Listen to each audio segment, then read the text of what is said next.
The Saudi capital, Riyadh, is going to host yet another conference to look at the current situation in Gaza. As you know, that the African leaders were hosted by the Saudi's Crown Prince, Mohammed bin Salman, where he also indicated that they are totally against what's happening in Gaza, but also accusing Israel of violating the international humanitarian law, calling for a permanent ceasefire. But it's been very busy here in Riyadh with a number of diplomatic efforts.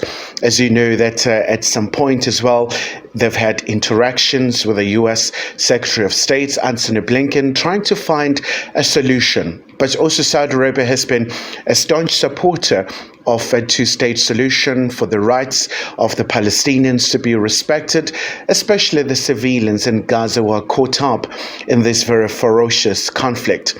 But also something that is very important here is that during the course of the meeting with the African leaders yesterday, there was a very strong condemnation of the current situation in Gaza, where the African leaders were calling for the rights of the Palestinians to be respected and calling on the Israeli Defense Force not to use quite extreme measures to deal with the situation.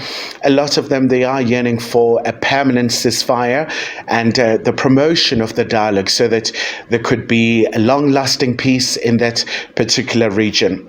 But also when you look at the statement that has been attributed to South Africa's Deputy President Paul Mashatile, he was quite very firm about the current situation.